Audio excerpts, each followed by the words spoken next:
역대하 16장 왕이 망년때에 행한 아사왕의 죽음, 망년때에 행한 아사왕의 죽음이라는 제목으로 잠깐 은혜를 나누길 원합니다. 여러분, 역대하 16장은 14장부터 15장까지 그렇게도 경건했던 아사왕이 그 인생의 말년 9절을 잠깐 보시면 9절 하반절에 망년때에 행하였다라고 말하고 있습니다. 여러분, 그런 말 있잖아요. 내가 나이가 들어서 망령 났다, 뭐 이런 말 하잖아요. 그 망령이라는 게 늙거나 또 정신이 흐려져서 말과 행동이 정상에서 벗어나는 것을 망령되이 행하는 것을 말하는 거죠. 아사왕은 처음에는 이 종교 개혁자로 우상을 깨뜨리고 그리고 말씀 운동을 일으킨 선한 왕이었죠. 그런데 그의 인생의 마지막은 하나님을 떠나 사람을 의지하고 말씀을 전하는 자를 학대하는 자가 되었다는 거예요. 정말 참 놀라운 거예요. 이게 어떻게 이런 일이 있을 수 있을까라고 생각하는데 인간은 충분히 그럴 수 있다는 거예요. 역대하 16장을 기록한 목적이 무엇일까? 왜 이걸 기록했을까?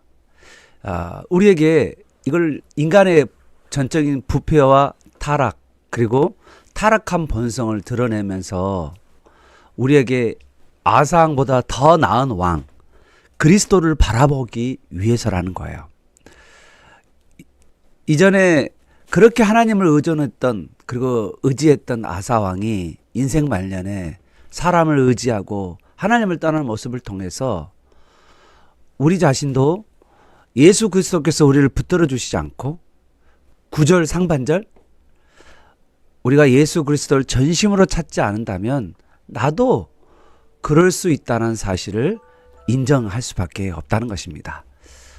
우리 1절에서 우리 문단을 좀 나눠보면 1절에서 6절까지는 아람왕을 의지하는 아사왕이 나오고요. 7절에서 10절까지는 선지자 하나니를 핍박하는 아사왕이 나오고 그리고 11절에서 14절까지는 먼저 하나님께 나아가기보다는 의사를 의지하는 아사왕이 나옵니다. 이 망년 때에 행한 그 아사왕이 모습이 한 세 가지 정도 크게 우리가 볼 수가 있는데 이 첫 번째가 뭐냐면 북이스라엘 나라이잖아요. 북쪽 이스라엘은 바하사라는 이제 왕이 있었고 남쪽에는 아사 왕이 통치하는 시기에 벌어진 사건인데 1절을 잠깐 보시면 아사 왕 제 39년에 북이스라엘 왕 바하사가 유다를 치러 왔어요. 유다를 쳤어. 그래서 올라와서 라마에다가 성을 건축해요. 그래서 이렇게 하는 이유가 있겠죠. 왜 이했을까라고 봤을 때 그 이유는 여러분 역대하 15장 9절에 가보면 북이스라엘 사람들이 아사 왕이 하나님을 경외하고 하나님을 의존하면서 하나님이 그와 함께 하신 것을 북이스라엘 사람들이 보고 아사 왕께로 많이 돌아왔다. 그 구절이 기억나시잖아요. 그래서 경건했던 북이스라엘 사람들이 그 우상 숭배하는 바하사 북이스라엘 왕보다 이 남쪽 유다 왕 아사를 너무나도 좋아했다는 거예요. 그래서 많은 사람들이 남쪽으로 내려오니까 그 남쪽으로 내려오는 그 유다 나라로 내려오는 그 관문인 라마에다가 딱 장벽을 쌓아놓은 거죠. 그래서 못 내려가도록 하려고 한 것이죠. 자, 이런 어려움이 이제 북쪽에서 남쪽으로 침입도 왔고 그리고 침입하고 거기다 성을 쌓고 북쪽 사람들이 남쪽으로 못 내려가도록 이렇게 막 하는 그 과정 가운데 여러분 이 문제를 어떻게 해결해야 될까요? 침략이죠. 그 다음에 막 이제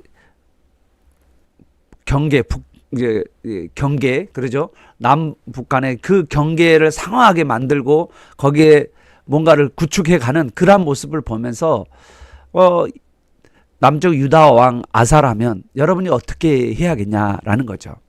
그럼 아사 왕은 원래 이런 침략이 들어오고 그리고 나라 위협이 올 때 아사 왕은 어떻게 했죠?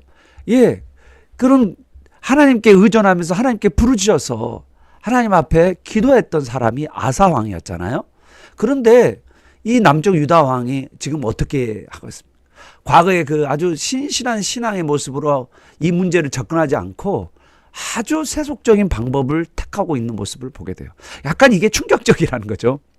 하나님께 부르짖음보다는 이 북이스라엘 나라보다 더 북쪽에 있는 나라가 아람 나라인데 이 아람 왕 베나다에게 도움을 구하고 있다는 거예요. 하나님을 의지하던 왕이, 하나님을 전적으로 전심으로 찾았던 왕이 이제는 아람 왕, 사람을 의지하는 왕으로 바뀌었다는 거예요. 이게 너무나도 충격적인 이야기입니다. 2절 보십시오. 예전에 구스의 100만 군대를 기도로 물리쳤던 이 아상, 하나님을 의존했던 그 아상이 이번에는 이스라엘의 공격 앞에서, 북이스라엘 공격 앞에서 그 더 북쪽에 있는 아람 왕 베나다에게 금은을 다 성전하고 그 궁에서 있는 금은들을 다 뜯어가지고 보내면서 도움을 요청하는 모습이 나오는 거죠. 3절 그러면서 말합니다. 아상이 내 아버지와 당신의 아버지 사이와 같이 나와 당신 사이에 약조하자. 내가 당신에게 은금을 보내니 와서 이스라엘 왕 바하사와 세운 약조를 깨뜨려 그가 나를 떠나게 하라 라고 부탁을 하는 거죠. 3절을 통해서 우리가 알 수 있는 것은요, 아상의 부친, 아사왕의 부친이 이제 아비야잖아요. 아비야 왕 때도 아람과 군사 동맹을 맺었다는 거예요. 그때도 아람을 의지했다라고 말하고 있는 거예요. 둘째는 이 아람 왕이 또 북이스라엘과도 동맹을 맺고, 양다리네. 양다리 아람 왕을 의지하고 있는 거예요. 그러니까 북과 남쪽이 둘 다 아람 왕을 의지하는, 지금 그런, 옛날에는 그 솔로몬 때는 다스렸던 그 통치의 대상이었던 이 아람 왕이 이제 어느 순간에 완전히 권력을 가지고 능력을 가지고 힘을 가지고 이제는 남북 나라를 그냥 거의 군사력으로는 앞서는 그런 나라가 되었다는 것입니다. 문제는 이 북쪽 나라와 남쪽 나라가 이방 아람 왕을 의지하면서 농락을 당하고 있는 거예요. 그렇잖아요. 돈 주고 뭐 풀어주고 막 이제 모두 주도권이 아람 왕에게 지금 있는 거예요. 정말 이게 너무 안타까운데 오늘날 많은 한국 교회에 문제가 생길 때 이 한국 교회 안에 이 문제를 해결할 수 없어서 이제는 세상 법정으로 나아가서 교회 문제를 다 세상 법정에 드러내고 수치를 드러내는 그런, 참 이 남북의 나라가 같이 해결할 수 있는 일을 해결을 못하고 다른 그런 세상의 이 이방인의 나라의 사람들에게 자기의 생사 여탈권을 맡기는 참 어리석은 모습이 있다는 것이죠.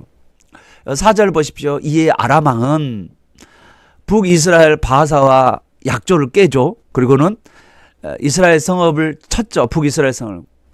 그리고 그때 아상을 라마를 빼앗고 그 건축물을 가져다가 게바와 미스바를 건축했다라고 4절에서 6절에서 말하고 있는 거죠. 아상은 이런 경험을 통해서 이게 하나님을 떠나 인간의 수단과 방법만으로도 성공할 수 있다라는 착각에 빠지기도 합니다. 오래 평화를 이루었던, 너무나도 오랫동안 평화를 이루었던 이 남쪽 유다 아사 왕이 그가 쌓은 모든 것들이 하나님의 은혜가라고 생각하지 않고 자기의 힘으로 이루어졌다라고 생각하는 거예요. 자, 그래서 자기를 의지하는 거죠. 하나님께 구해야 할 사람이 하나님을 찾지 않는 사람이죠. 영적으로 얼마나 해이했는지 모릅니다. 결국 이 베나닷이 북이스라엘과 조약을 깨고 북이스라엘 침공하면서 아상은 위기에 벗어났지만 그게 성공한 게 아니라는 거예요.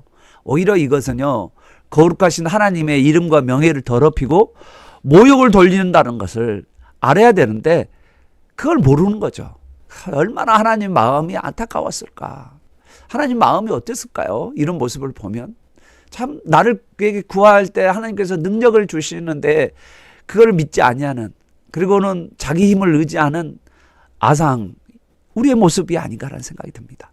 둘째로 이 망령되이 행한 왕의 모습이 뭐냐면, 예전에는 선지자 아사랴가 전해준 하나님 말씀에 순전하게 반응했던 이 아사 왕이잖아요. 그런데 이제 뭐냐면 아람 왕 베나다의 도움을 청하여서 그런데 조금 자기 보기에는 위기를 극복했다고 생각하는 것을 보고 그 자만심에 빠져 있는 이 아사 왕에게 하나님께서 선지자 하나니아를 보내죠. 그리고 말씀을 합니다. 하나니아의 책망 있죠. 하나님의 책망이죠. 그런데 그 책망을 받아들이지 않는 거예요. 말씀을 받아들이지 않는 모습을 보게 됩니다. 여러분, 첫 번째 하나니아의 책망이 뭐예요? 7절 보십시오. 아사가 전과 같이 하나님을 의지하지 않고 누구를 의지했죠? 아람 왕을 의지했다라고 말하고 있는 거죠. 이 하나님을 의지하지 않고 아람 왕을 의지하는 정말 이 안타까운 모습이라는 거죠. 그리고 7절 하반절을 보십시오. 더 놀라운 이야기가 있어요.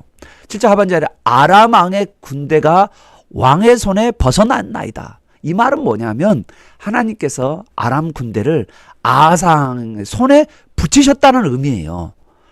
아사왕의 손에 넘겼단 말이에요. 언제 하나님께서 넘길까요?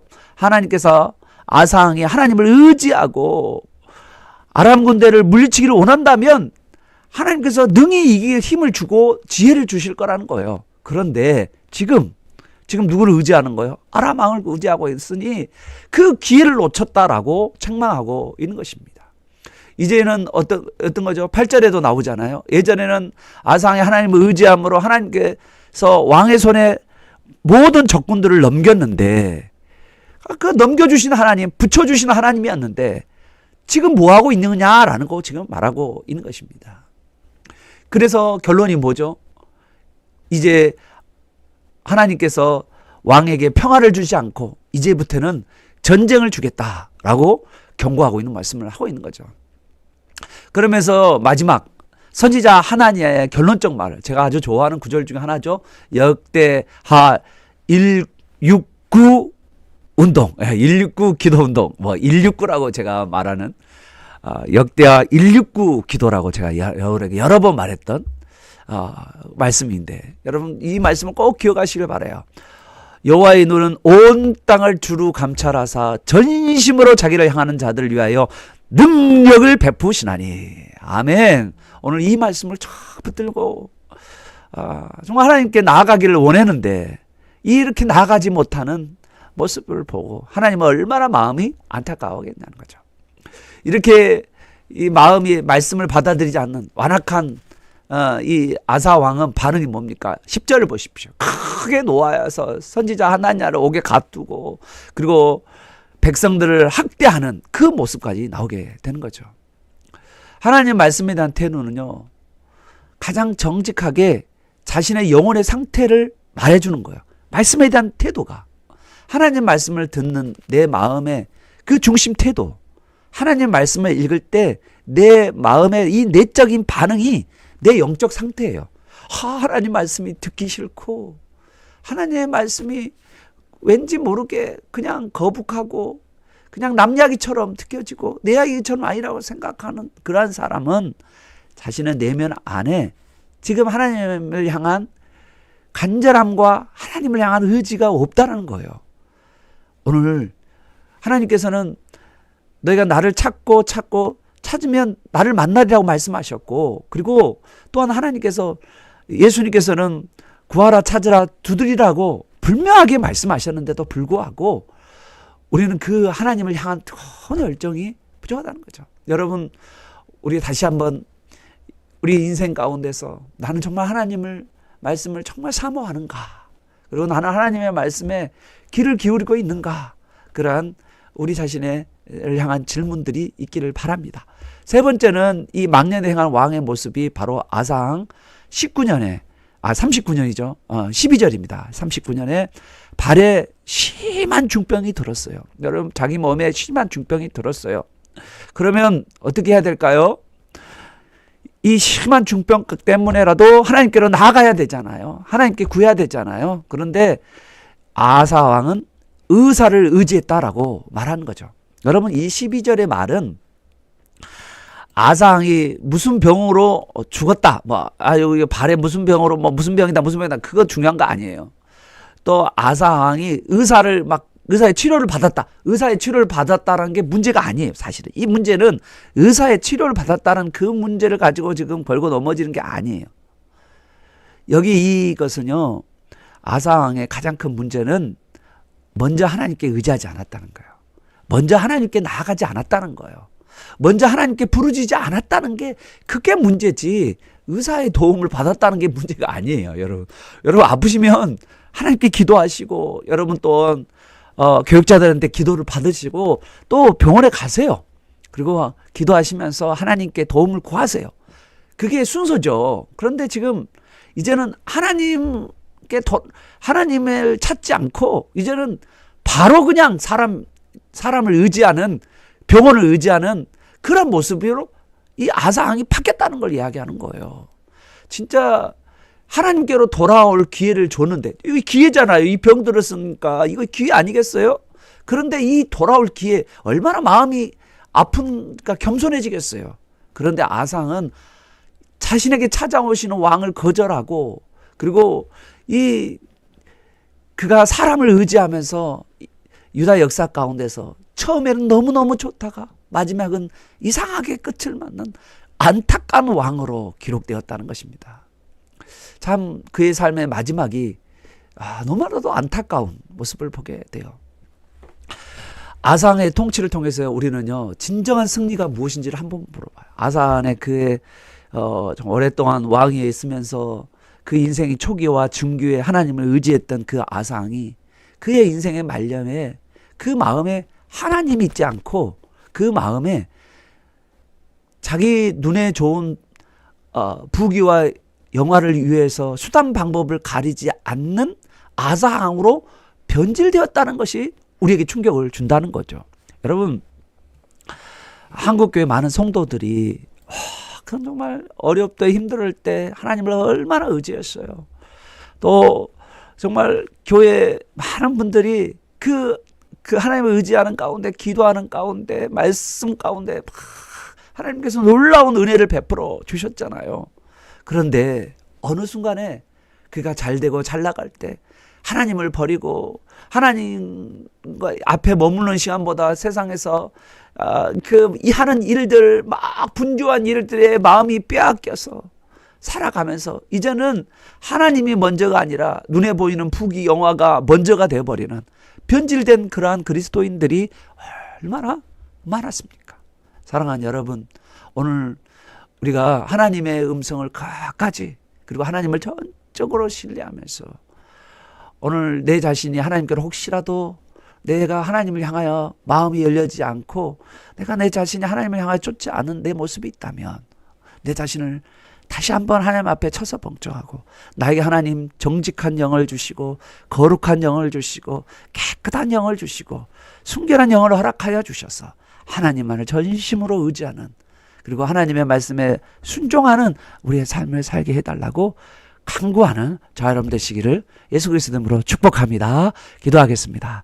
하나님 아버지, 오늘 아상의 마지막 그의 말년의 인생을 보게 됩니다. 정말 하나님을 의지했던 왕이 어떻게 이렇게 변질될 수 있을까? 어떻게 망령되게 이렇게 행할 수 있을까? 인간이라면 누구나 그럴 수 있다는 것을 우리가 성경을 통하여서 보게 됩니다. 하나님, 오늘 우리가 그럴 때마다 우리의 하나님을 의지하지 아니하고 사람을 의지하고 부귀 영화를 쫓았던 그 삶을 우리가 돌이켜서 마음을 겸손히 하여 하나님 말씀에 즉각적으로 순종하는 우리 모두가 되기를 원합니다. 하나님 말씀을 듣거나 또 하브루타를 나누는 그 과정 가운데 하나님의 말씀을 받고 그 말씀을 내 자신을 변화하는, 그 말씀이 나를 찔러 쪼개는 그 말씀이 되게 도와주시고, 하나님 그 말씀을 통하여서 우리가 하나님을 더 전적으로 의지함으로 하나님께서 우리의 인생에 길을 열어주시고 또 하나님께서 응답하시는 그 하나님, 그리고 우리와 함께 하시는 하나님을 만날 뿐만 아니라 하나님을 더 깊이 알아가고 하나님을 전심으로 사랑하고 하나님을 향하여 의지하며 나아가는 우리 모두가 되게 하여 주옵소서. 혹시 내가 지금 내 하던 일이 잘 되고 내가 모든 일들이 평안하고 안락한 가운데 혹시 내 영혼이 잠들어 있지 않는지, 내가 내 삶에 안주하면서 평안하게 우리의 영적인 일에 회의하고 있지 않은지 우리의 삶을 돌아보게 하여 주시고 다시 우리의 무릎을 꿇고 전적으로 하나님 의지하는 우리 모두가 되게 하여 주옵소서. 예수님의 이름으로 기도합니다. 아멘.